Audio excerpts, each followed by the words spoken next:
Hey guys, Billy Davidson here with Davidson Pressure Wash Painting, Hammond, Louisiana. I want to show y'all we're working on this metal building, fairly large building, about 400 feet in length per side, plus your two ends. And then we got the elevation of it.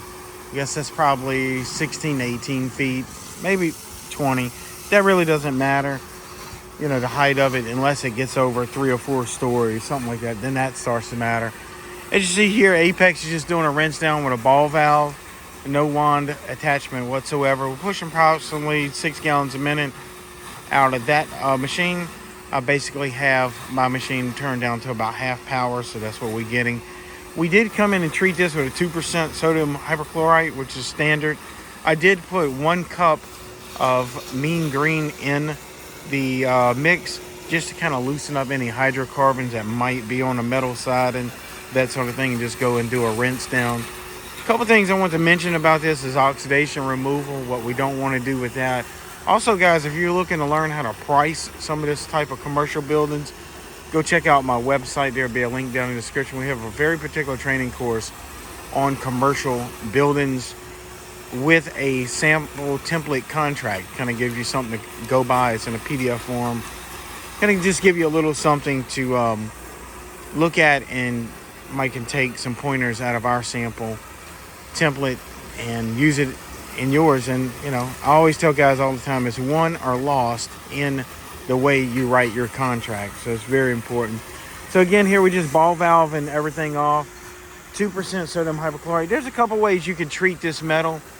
Can't really downstream it. You're not going to get 2% out of that. So your next bet is use a dedicated pump, such as a 12 volt or a gas powered pump. That's what we've done here. Or either you can go with an X-Jet, would get you there as well. So X-Jet's very usable for this. The only problem with an X-Jet is you're going to have to carry that bucket or that pail of solution all down here with you. But it's not that big of a deal versus using a dedicated pump. You just bring one hose out and then you can treat. Another thing I want to talk to you about is these doors here. These things are full of oxidation. If you have some handprints on it that need to be rubbed off, do that very gently, because where you rub those handprints off, because this is actually a service shop, sometimes there'll be handprints on it. You can rub that oxidation off, and you could remove the handprint or whatever's on it, but then you have this big blob where you remove the oxidation. So it's just going to be a happy medium there. Doors are not all that bad because it's a relatively limited amount of surface here. Even if we had to scrub the door and do oxidation removal on it, that's far easier than having to do oxidation removal on the siding. So again, this siding is soft wash only, no questions asked. Don't let anyone talk you into putting pressure on this type of siding, because I promise you will regret it, and that will be a lesson hard learned. Look at this big weatherhead. A lot of guys ask me, what do I do about these? Well guys, I stay away from them. You know, as code has it, this stuff is wrapped up pretty tight. I mean, you don't want to take any chances. This is very serious electricity coming in. What I like to do, and you can do some research on it, I would put a little SH in and around it, but I'm very careful. I'm on and off that trigger, breaking that stream of water, so I don't have a continuous stream of water, just in case something arced. In addition to that, you can tell the owners of the building, if they want this thoroughly cleaned around this weatherhead, then we're going to have the power company cut that power off coming to this weatherhead. It's something that happens quite often in the pressure washing industry. So think about that sometimes. And in the construction industry, sometimes there's power that has to be disconnected. But for the most part, if you can kind of angle behind these weatherheads, that's just what I did.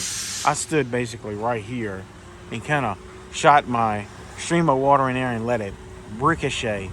Now, again, what I do, I break my stream of water, so I'm on and off the trigger. I feel like that could interrupt electricity getting to me, if that makes any sense, having that little bit of gap in that stream of water.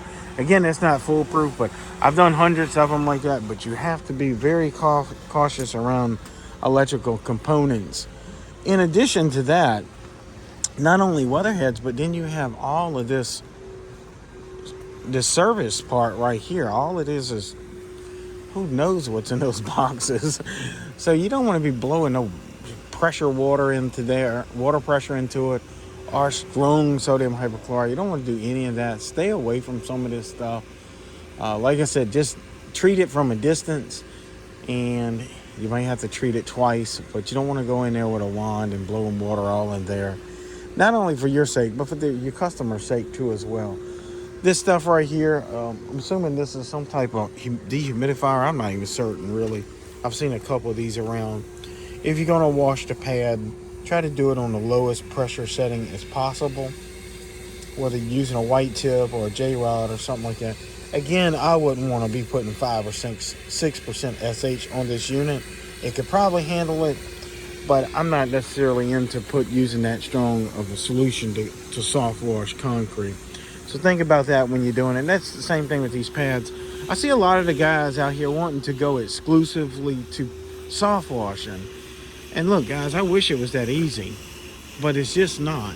You're not going to be able to come to a customer's property and put 6% sodium hypochlorite like on some of this foundation like you see in here. It's just not wise to be using that strong of a solution, especially in big areas. Now, if you're doing it on a roof or something, that can be more controlled. But imagine if we sprayed some of this strong sodium hypochlorite into all of these service outlets and stuff. I just don't think it's a good idea, personally. So what I like to do, I like to treat it 2%, maybe 2.5%, but do multiple treatments on it. That way you can achieve the same result. And then use your ball valve to give it a power rinsing, not a pressure washing, as you see here. But guys, hope you picked up something from this video. Also, I want to direct you to my YouTube channel. We've got tons of other videos like this and washing all types of structures, parking lot striping, that sort of thing. There'll be a link in the comment section and in the description if you want to check out my website, if you want to grow your pressure washing business. If you're looking to start it, parking lot striping, all the above, we can definitely give you a hand doing it. One other thing I want to mention, when you come to these vents right here, obviously they're closed, but you can get those to open up with the right amount of water pressure and introduce water into their shop, get their tools wet, their work area. So if you're going to hit something like that, try to hit it at a 45-degree angle, not at a 90-degree angle. So if you hit it from this direction right here, you can get it to open up and then blow some water in there. So what I like to do, if there's a little something on it you need to rinse off, hit it at a 45-degree angle. That way your water kind of glances and ricochets off and minimize any risk of getting water and somebody in there working, because that would probably piss me off. I was sitting there at my work desk and water hits me in my face. So just a little something to think about.